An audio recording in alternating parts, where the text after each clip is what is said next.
Who knows how you come across somebody once in a while you shouldn't have messed with? That's me. I am not an African American. You're Oreo cookie, white in the inside and black on the outside. I don't have an afro, I have an Amerifro. Talking that idiotic stuff you talk about, I will slap you. Go ahead, make my day. Black as the ace of spades, but 100% American. Heard around the world by everybody and their mama. The Jesse Lee Peterson Radio Show.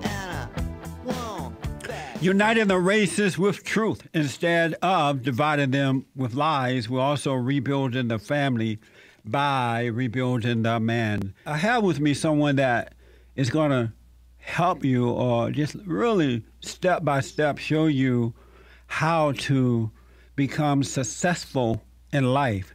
He's the author of a brand new book, The Wealth Choice, Success Secrets of Black Millionaires.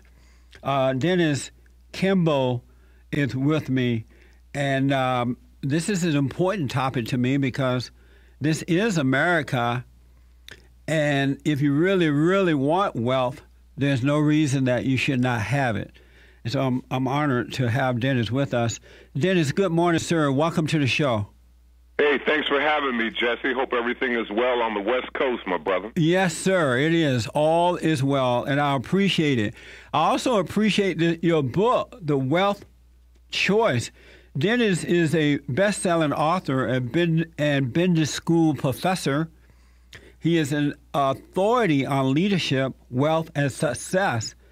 His books include Think and Grow Rich, A Black Choice, What Makes the Great Great, and The Wealth Choice, Success Secrets of Black Millionaires. But Dennis, first tell us, I mean, at what age did you know that you were going to be successful?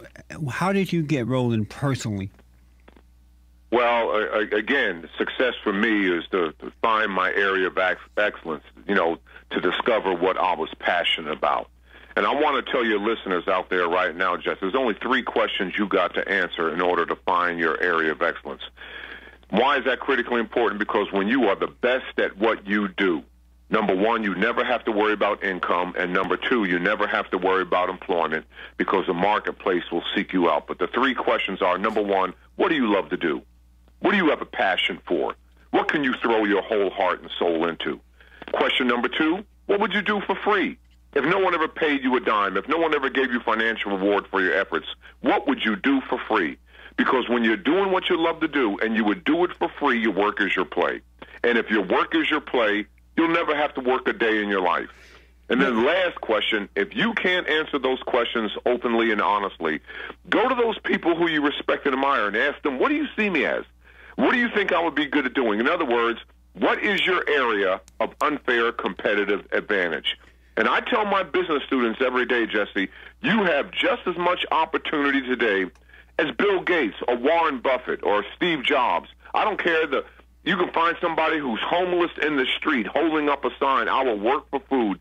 You got just as much opportunity as Steve Jobs. And my students will say, Dr. Kimbro, that's impossible. No, because that individual holding up that street sign saying, I will work for food, the bottom line, Jesse, anybody can wow the customer. Anybody can do more than what is expected, more than what is required. Anybody can go the extra mile. The one thing you Go ahead. The one thing you said about doing the best at what you do, within my organization, I have my own fundraising department, speaking department, radio department, different departments, and I'm always telling the heads of those departments that make sure you become the best at what you do in your department, because I know that when you become the best, somehow or another, the word, I don't know how it get out there, but it gets out about you, and that opened up opportunities for you, and you don't even know that the word is getting out. But it's something spiritual about it or something, but somehow or another, people will hear about you, and just because they work for me now doesn't mean that that's the way it's going to always be if you become the very best at what you do. Yeah, and you said it. You said something spiritual, and it's all about spirit. You know, I'm not into the race and the color and this and that. We come from one source, and we're going to one source. And what I want my readers to do, I mean, this book is not about cash, Jesse. This book is about courage. This book is about hope. And if you stand in the light and see the light, only two things are going to happen. When you stand into the light, number one, your dreams and visions will accentuate, and number two, you'll raise your level of vision. And that's all that we have to do to get people to believe, to get people to see more and to do more. And that's what my book is really about. Napoleon Hill said it, I just quoted him, whatever the mind can conceive and believe, the mind can achieve. My question about that is success a state of mind or something you learn to become? Because a lot of folks don't have that state of mind about success. Yeah, but they can develop that state of mind. Everything occurs to you twice in life, Jesse. First the inner, then the outer. First the thought, then the thing. First the mental, and then the physical. Now, you brought up this whole spiritual issue, and I know you heard that phrase, you know, Master, we fished all day and we haven't caught a thing. Yeah. But what was his response? His response was, cast your nets on the right side.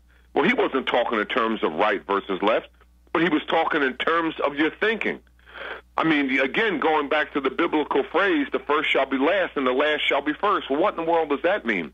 It means that the first that we have is the physical. So many people say, until I see the physical, until I can touch it, until I can taste it, until I can feel it, I won't believe it. Yeah. But Jesus is saying, no, the physical that you have first, put last. And the mental that you have last, put first. So start with your mind. Don't you know the average millionaire in our society dibs and dabbles in 17 different businesses, concepts, money-making schemes, doesn't hit it big to the 18th try. Amazing.